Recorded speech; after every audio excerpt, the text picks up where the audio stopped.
Saan mi ngi noonu mbokk Jàmmaarloo TV Open Press Kirikou ko bëggoon a defee nañ leen ko aaye ñu ñëw fii ci Royal bi ñu entraîné defee ko fi mais mobilisation bu doy waar mbooloo bi ba tey ñoo leen jëm si ko fi mbokk Jàmmaarloo TV di leen fàttali Kirikou ci combat Albouray le 21 ci la war a bëre le 21 la war a bëre arène nationale digganteem ak Ardo bu Parcelles ndeysaan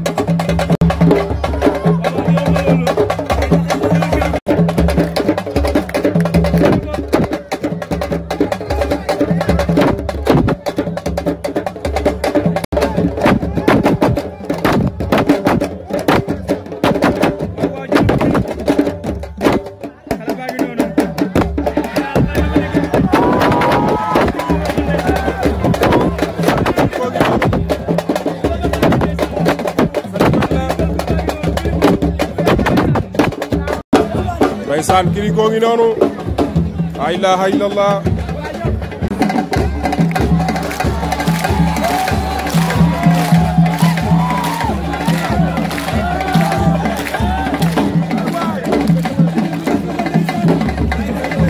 ndeysaan Kirikou ngi noonu waaw waaw Open Press Kirikou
nice.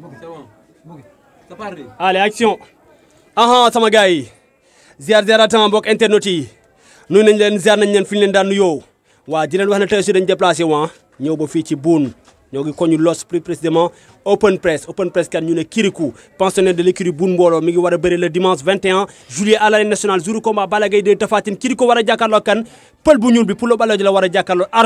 Ardo bu écurie Golf Gaynde moom la war a jàkkaarloo mu nekk nag ci lancé bu exceptionnel lamb commencé koo bàyyi xel mu nekk ci ay morom dafa def lu am solo instant bi mën naa ne combat bi combat de déclenchement la digganteem ak Ardo parce que Ardo moo ko jiitu ci lamb dafa war a prouver génn mais est-ce que pël bu ñuul bi dana ko yombal loolu question réponse léegi man ak Kirikou mbër maa lay ziar. Seydou maa la fay ginnaaw ma sant yàlla bi si yonent bi di sant sama ñaar waay di wax jërëjëf borom Touba jërëjëf borom Touba di ñaan Sénégal yàlla na fi jàmm yàgg di ñaan Sénégal yàlla na fi jàmm yàgg. amiin caab féetee ginnaaw caab féetee kanam ñu gën a aar na suñu borom xaaral aajana. amiin te suñu hôpital suñu borom fëgg leen. amiin di leen zila kontaan si yéen presse bi ñëpp di kontaan si yéen bu baax seen tawaay fii. waaw ama seen fay maa ngi kontaan si yéen bu baax ba si Touba Mbaar ama seen fay quoi. waaw ñun la sunu biir Ardo mën naa ne presse bi ak mbër yi mën naa ne benn lañu ñoo bokk liggéey bi donc buñ teewee dañ laa war a teewal. waaw yéen li ngeen def dafa rafet barki Seydina Mahamad barki si daanaka kii ñu bëri woo ma kenn barki Seydina gars yi ñoo baax rek ñëw billaahi ndax waay ñu ko woon quoi waaw waay ñu ko woon waaw sant yàlla rek di bëggee gars yi teew fii yëpp di nuyu ñëpp di nuyu waa Boune yëpp di nuyu samay supporters yëpp képp ku bëggee Kirikou maa ngi lay nuyu di kontaan si yow bu baax di kontaan si presse bu baax barki Sëñ Bamba maa ngi kontaan si yéen bu baax a baax. noonu la fa demee Kirikou est-ce que yaa ngi bàyyi xel sa tolluwaay ci làmb mais est-ce que yaa ngi bàyyi xel sa tolluwaay fii ci Boune nga nekk xale bu ndaw bi nga duggee ci làmb yàggul benn génération mën naa ne buñ lay boole ci ñoom Biibulaay mii lañ lay booleel ñoom Salañ ñoom Rouge Bordeaux numéro 2 ñoom Mbës numéro 2 Cheikh Fall Maladio numéro 2 ñooñu lañ lay booleel mais da nga nekk ci làmb di ci des lu am solo nekk ci say morom di prouver mais li gën a exceptionnel mooy capacité de mobilisation bi ñu gis ci Kirikou li ngay drainer ci full open press bi gis nga la fa teew fi ñu ko programmé woon dañ ko reporté presque sax gars yi dañu jàppoon ne annulé nañ ko mais fee ñu ko defee léegi fa ngeen di entraîné dafa fees dell loolu ban explication nga ci am. maanaam damay lancé waale benn message quoi damay lancé benn message police comico bi waaw ñun ay doomu dëkk bi lañ waaw ñun si dëkk bi lañ dëkk ñun ñoom ñoo tax ñu teg leen fi waaw ñoom bu doon ñun duñu leen fi indi mais ñu jàppale ñu quoi dans une semaine deux semaines un mois booy ñu ngi autorisation pour ñu du leen may autorisation pour open press bi da ngeen ko ut ci 2 semaines amu leen ko Serigne Touba Mbacke boobu ba léegi booy di daangi boobu ba léegi booy daangi di ñëw chaque jour bu dee bëri suba ngoon booy dem foofu noonu tey dem mu wooma léegi ñu wooma sax lañ ma wax ñu ne mën nañoo lii bu subaa booy mu xëyee dem fee liggéenti lay ne léegi ñu dem fee ne ñu dem préfet kii bi si boppam woo préfet bi ne du ko signé mu ne du signé autorisation bi commandant mu ne du signé mu ne du ko signé du ñu may waaw loolu Kirikou loolu beneen émission la yàlla nañu yàlla suturaal bañ génn ci lii ñu ñëw toog non loolu da nga war a def point de presse ñu waxtaane ko non dafa am la ko maanaam après booy indi seen barrière yëpp seen amis yëpp gars yi tasaare yëpp lépp lañ jël moo ko ñu lépp dem teg ko fële nga la bak si dañ Touba Mbacke booy jël barrière def si xaalis weex tàll seen amis yi seen lépp ñu jël ko dem teg ko ne la si waaw yàlla baax na quoi ñun daal nañ xam ne ñun ay doomu dëkk bi la ñun ñoo tax ñu teg leen fi gis nañ lépp nag. d'accord mais garaawul quoi. message bi passé na dafa dañu demoon pour lijjanti autorisation pour def open press finalement dañ leen bañal autorisation bi fi ñu waroon defee open press bi gars yi dañoo ñëw dégager lépp finalement dañu improviser fa muy entraîner fa lañ dem defee ko fa gars yi ñëw fees fa dell loolu beneen point la dama ne sa capacité de mobilisation li ngay mobiliser est-ce que yaa ngi ciy bàyyi xel. non dañuy sant yàlla rek waaw man mobilisé wu ma sax barki Seydina Mahamad billaahi defaguma dara si làmb man bëreeguma supporter yi ñëwaguñu ñuy gën di dem ñu gën di xamal maay kan si làmb. laa nag nga war a dajeeg un gros morceau nga war a dajeeg Ardo nekk koo xam ne lu waay gàtt dégg nga turam ci làmb te lu waral ñu dégg turam ci làmb mooy ay preuve yi mu def ay moromam yi mu daan bëre ak ñi mën ci ay moromam ñii mu daan leen ñii daan ko ci laa nag dafa dugg yëmbal jël Bib Diop 95 Bib Diop freiné ko mu dugaat yëmbal pour fayu 2-0 bi moom lay bañ 2-0 bi lay bañ instant bi Ardo nga war a jàkkaarlool booy am nga bëri bu daan Ardo bëri bu daan Ardo bëri Kirikou am nga bëri bu daan Ardo fii nga toogoon fii keroog nga ne ba am naa bëri bu daan ba waaw man damay laaj rek waaw man la am bëri bu daan Ardo bëri bu daan Mourlo la am roi bu dëkk Pachal seen papa ñoom bëre bu ko daan laa am amoo bëre bu daan Ardo. mën nga daan Ardo. mënuma Ardo laa wax pël bu ñuul bi. mën na la dama la kaa jëlal dama la kaa tëbal dama la rombal ay talfa ay ñoom dam si ñëpp dama la tëb ñëw bi si Modou Lo ñu la amoo bëre bu daan Ardo bëre bu daan Modou Lo laa am. mais Ardo ngay jàkkaarloo dimanche. mais Ardo. waaw nag maa ngi ñaanal jàmm rek bu bis ba jàmm maa ngi ñaanal jàmm bu bis ba. waa lamb xam maay kan incha allah rabi le 21. yow ak Ardo kan moo dàq bëri wuuree gañ jël teg ku dàq bëri. Ardo lépp lu yëfu góor maa ko dàq man. yaa ko dàq lépp. maa ko lépp lu yëfu góor loo xam ne yëfu góor la man. maa ko dàq Ardo maa ko dàq bëri maa ko doole te bu bis bi le 21 ay bi jógee suñu diggante ma jàpp ko ñu xam ne maa ko doole maanaam doole du ngande non non. boo ko jàppee ñu xam ne yaa ko ëpp doole. maanaam ñun ponkal jaaxaluñu ñun ay xale lañ barki Serigne Touba Mbacke. arbitre sifflé génn seen diggante booy parcelle la nante booy la jantal booy la booy yu Modou Lo la Modou Lo ñu fi doon ñu daanu kenn mën leen a lim arbitre sifflé mu xool la ci biir bët ne la gan gi nga ne ko naam mu ne la kaa ñu xeex. na étincelle tàkk looy def. maanaam Ardo bakkan combat bii nii bii. waaw bakkan laa koy jox. booy dañ maa gën a sas barki Serigne Touba Mbacke booy dañ maa gën a sas maanaam daanu dee laa yemale combat bii nii. Ardo sama bakkan laa koy jox si combat bii nii laajuma ko dara moom na ñëw taxaw bu xeexee ma duma ko bu bëree ma dóor ko moom daanu si kàttu suñu borom incha allah rabbi. est ce que xam nga ne Ardo li muy indi mooy dafa war a relancer wu maanaam Ardo dafa ameel bor ay supporters am yow Kirikou Ardo dalaa jël pour fayee la bor bi est ce que comprendre nga loolu yow la bëgg a fayee bor bi dafa am bor dafa ameel bor ay supporters am dafa war a fay bor bi mu jël la yow pour fayee la bor bi. man du ma fayukaay de man du ma fayukaay kenn ku bëgg a fay bor da ngay dem feneen fii nu fay bor incha allah si kàttu suñu borom. côté entraînement est ce que xel dal na physiquement techniquement est ce que instant bii may wax ak yow est ce que xel dal na. ñun pare nañ ñoo waaj ba sonn quoi dama see génn bu métti dem Kayar laa ko waajee barke Serigne Touba Mbacke daanaka 1 mois 2 mois gisuma nit gisuma mbindeef gisuma mbokk gisuma xarit gisuma kenn nekk Kayar di entraîné man kese barke Serigne Touba ànd ak jamteer yi mooy teg ay coono yu métti man kese xale bu tuuti laa la wax gisoo ndey gisoo baay gisoo kenn doo dox ba gis koo xam dëkk àll dem dëkk fa di fa nekk du nuyu waa Kayar bu baax a baax du nuyu waa Kayar bu baax a baax ñoom Abdallah ñoom Aïssa ñoom Solo waa Kayar yëpp ñoom jamteer yi ñëpp maa lañu nuyu fa laa waayee combat bi waaj métti laa waaj combat bi ni ma waayee combat bi su ma waayee combat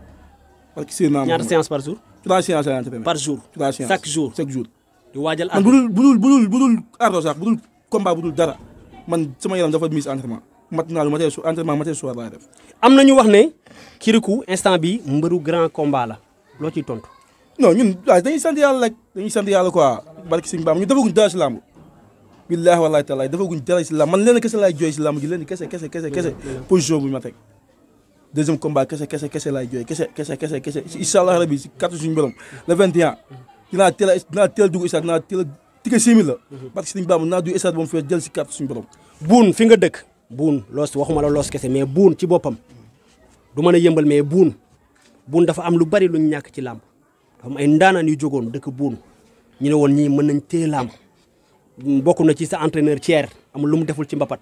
Mbaye Jos teew na fa tey ak ñeneen ñu am ci ay déception mujj wu ñoo téye làmb instant bi am beneen vague bu jóg vague boobu bokk na ci ñi ñi gën a bàyyi xel fii ci buun yow mii Kirikou est ce que li buun ñàkkoon ci làmb da ngaa fas yéene jël drapeau bi porté ko ca kaw a kaw est ce que da nga fas yéene li buun ñàkkoon ci làmb nga dem récupérer indi jox leen ko. bëgg la xamal ne man maa gën a tuuti buun. xam naa ko man non maa ngi samay ginnaaw samay gannaaw rek. drapeau bi foo ko jëmee drapeau buun foo ko jëmee. maanaam drapeau buun yi mbëri buun yi ba koy indi si kàttu suñu borom. yow laa wax yow laa jàkkaarlool. ma ne drapeau buun foo ko fas yéene yóbbu. ma ne la drapeau buun yi. waaw mbëri buun yi ba koy indi si kàttu suñu borom man maa si gën a tuuti buun. maa si gën a nekk xale. daal la wax man damaa nekk samay gannaaw. ñu yéene ma loolu nag. di sonn si man di daj si man ay coono. barki Serigne Touba daj si man ay coono yu baax maanaam mbëri buun yi ñëpp a ngi fi booy yëpp a ngi fi booy fii buun am na lépp. te amaguñ dara nag buñ lu ñu gën di dem ñu gën di xam buun barki Serigne Touba buun màngawul dara de barki Serigne Touba màngawul dara autorité bu jàppale mbëri rek lañ booy dañuy am problème mu saal booy dañuy bëgg a dem entraîné am problème mu saal duñu am lu ñu demee saal barki Seydina ma xam entraîné am problème reer barki Serigne Touba Mbacke billaahi wallaahi tallaay kii da nga koy woo da nga yow la ma dox saa mat naa la ma amul ma reeree wala mat naa la amul ma fayee saal maanaam autorité buun yi ñoo war a ñoo jàppale mbëri buun yi buun am na ay champion buun am na ay ndaanaan barki Seydina Muhammad maanaam daam luñu maa ngi woon te mi ngi ñëw maanaam suba tëdd buun yi ñu ngi commencé gëm mbëri buun yi bu njëkk dafa métti woon mais buñ essayé nii gars yi ñu ngi ñëw mais nañ essayé autorité yi kese des pour jàppale mbëri buun Kirikou loolu liggéey lan nga liggéey ba tax boo duggee sa koñ fekk xale yu ndaw yi Kirikou la ñuy wax mag ñi sa moromu yaay sa morom papa macha allah mais say grand frère mën naa ne dañ laa nangul dañ laa yéene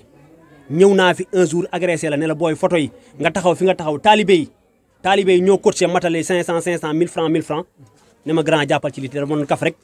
mais booy da nga ne taalibe yi ñu ne ñu cotiser seen weccet loolu noonu lan moo la ko may maanaam da nga am xale yi am say morom am say mag am say morom waajur loolu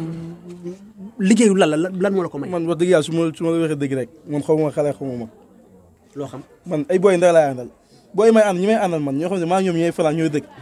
ñoo mooy samay raq ñoo maase samay raq man ñi may àndal ñoo mooy samay raq ñoo maase. Ndiaga Star question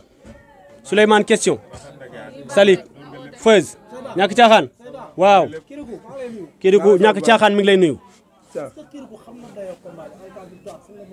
ampleur combat bi dayoo combat bi nee na en cas de victoire le 21 juillet à l'arène nationale en cas de victoire sa diggante ak Ardo loolu fan la mën a yóbbu est-ce que xam nga aussi ampleur combat bi. moo tax ma la Ardo bakkan bi laa koy jox. li mu laaj nga joxe ko. combat bi laa la kafu ma si réew ma si caaxaanu ma si Ardo bakkan laa koy jox. est-ce que xam nga ni Ardo du la may dara. bugguma ko bugguma même dara le 21 bugguma même dara le 21 incha allah rabi ñu xam ne xale moo soxla. noo rëy ni question. waaw daanaka wax nga lépp daal li ma si dolli mooy. waaw li yëmbal di waxtaanee. waaw mbedd mi di ko waxtaanee muy est-ce que du risque Bib Diop 95 daan ko. waaw du risque pour jël ko. voilà noo rëy ni borom biir yëmbal TV nee na pour question bi sànq kii woon naa ko brossé woon naa ko nee na est-ce que du risque Ardo dafa dugg yëmbal jël njool toj mais Bib Diop 95 fas yéene woon infliger ko première défaite am Bib Diop freiné ko daan ko jël bu rëy léegi Ardo dafa duggaat yëmbal pour fayu léegi nag est-ce que yow du risque mu dugg fi Bib Diop freiné ko mu duggaat fi yow nga jël ko. te daanuwaat.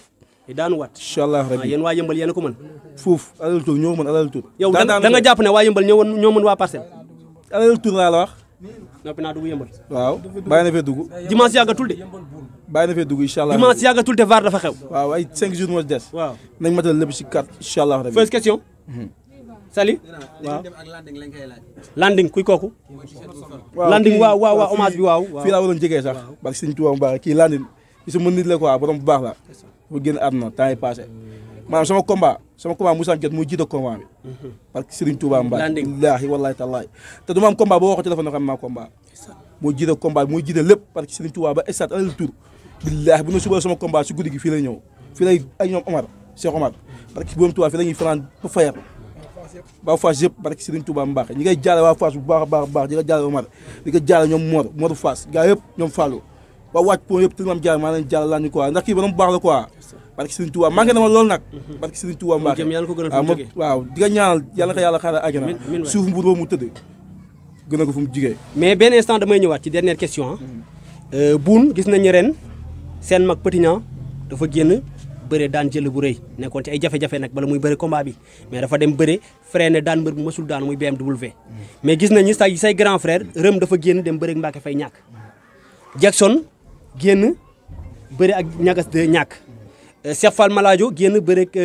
Dougar Peul ñàkk say grand frère ñu ci ëpp instant bi dañoo toog ci défaite grand frère yooyu lan nga leen di wax ak mission bi instant bi lan la mais grand frère yi nga xam ne dañoo bëre daanu say grand frère ñi nga xam ne ren ji ba ci Boy Pire dafa ñàkk diggante ak Mama Lamine te ñoom ñëpp ñëw nañu teewala tey sa open press ñooñu lan nga leen di wax ñooñu dama lañ sant di leen gërëm ñoom isa ñoom defet yi amoon ak li ñu amoon lépp fàtte nañ ko ndax sama bis waaw ay grand yu ma yéene la ay grand yu ma bëgg la ay grand yu sonni si man la moo ñu indi ba fii parce que Serigne Touba ay grand yu ma yéene lañ laa sama écrit laa grand frère yi maa ngi bëggee ñëpp di kontaan si ñëpp yi leen wax yàlla baax na quoi bu dafa am ay champion te incha allah rabbi ñoom dañ leen dégg quoi man ñaa la man maa ngi si ginnaaw gaa yëpp man xale laa waaw maa ngi si ginnaaw gaa yëpp wooteel ñu waajal dimanche 21 juillet à l'arène nationale Ardo pël bu ñuul bi Pulo Balejo face ak Kirikou ci biir géew wooteel lan ngay tàggatoo waaw maa ngi woo waa Boune bu baax du ma woo waa Boune sax waa àdduna laay woo maa ngi woo diaspora bi yëpp waa àdduna yëpp maa la ñuy woo bu baax a baax di gërëm gars yi quoi di gërëm mafia bi di gërëm mafia bu baax a baax barke Serigne Touba Mbacke man damay tëdd fii di nelaw laa la wax di nelaw man ñoom ñi taxaw nekk si buntu kër gi di fanaan ba fayar barke Serigne Touba Mbacke ba fayar laa la wax ba léegi ñi si buntu kër gi la ñuy fanaan man damay tëdd di nelaw ñoom dañuy fanaan liste bi jox ko man mënuma lire de man liiral boppam liste bi yëpp booy sa liste bi bari na de yow ay say Boune yëpp maa lañu woo yëmbal Malika benn baraak Tivaouane Peulh ñàkk Mame Lor Tenba du fàtte kenn la jàmbaar maa ngi woo ñëpp di woo autorités yi quoi ñoo jàpp les autorités surtout les autorités de Kër Massar kenn jàpp Boune yëmbal benn baraak Malika waaw bu ñu jàppee dañ cee war a jàpp waaw na jëm autorité yi ñëpp ñëw jàppale ñu ñëw jàpp ci waaw ndax kenn jàpp ko si quoi jàpp ci bloc ticket yi jàpp ci kaar yi jàpp ci regroupement bi waaw affaire yi métti la maa ngi woo suñu grand Khalifa Lo mu ñëw jàpp si combat bu baax Khalifa Lo waaw Mansour Wade maa ngi koy woo bu baax mu jàpp si combat bi Tahirou Seck maa ngi koy woo bu baax a baax mu jàpp si combat bi di woo Pep Bourkhane Wade mu jàpp si combat bi président des managers di woo Souley grand Souley borom carrière mu jàpp si combat bi Tafa Faram France maa ngi koy woo mu jàpp si combat bi moom tamit bu baax grand Tafa ñëwal maa ngi koy woo bu baax Tafa ñëwal waaw di woo Omar borom France mu jàpp si combat bi moom tamit waaw di woo Mario Mbaye waa espace Mario Mbaye maa ngi woo Mario Mbaye mu ñëw jàpp si combat bi ñoom Moussa Mario Mbaye waa espace Joseph maa leen woo Mario di ko wax dara matagul te bëgg naa nga matal lépp quoi jàpp si combat bu baax a baax a baax a baax waaw di woo sama nijaay Talla Fall bu baax mu ñëw jàpp si combat bi Cheikh Mbacke Fall maa ngi koy woo si combat bi di woo sama nijaay Zé mu ñëw jàpp si combat bi Ismaïla sama nijaay maa ngi koy woo si combat bi bu baax di woo suñu waa kër yëpp di woo Ibrahima borom port mu ñëw jàpp si combat bi Souley borom carrière maa ngi koy woo si combat bi bu baax mu jàpp si moom tamit grand Ida waaw jàpp na si combat bi moom dem nañu mu jox yëgati xaalis bari jox ñu teral ñu parce que Serigne Touba Khalifa Lo tamit maa ngi koy woo si combat bi maanaam ku si bëgg a ñëw jàpp nag na ñëw jàpp si quoi ñëpp ñëw jàpp ci waaw ku si bëgg a ñëw jàpp na nga ñëw jàpp si quoi fii dara matalaguñ dara maanaam kenn yëgatugul dara jox ñu di woo autorité yëpp ñooy jàpp si quoi di kontaan si yéen bu baax a baax a baax di kontaan si gars yi xam naa lépp mënuñu wax fii quoi di kontaan si gars yi di kontaan si yéen bu baax a baax di leen nuyu bu baax rendez-vous dimanche midi pile damay dem stade inchallah midi pile maa ngi stade ok stade damay kon nañ ko xamee noonu waaw naka gars yi xamee noonu ñu teel a waaj quoi ñu teel a ñëw quoi waaw rendez-vous dimanche 21 juillet à l'arène nationale Albourakh production moo organisé Kirikou face à Ardo sama gars yi bu leen ko kenn nettali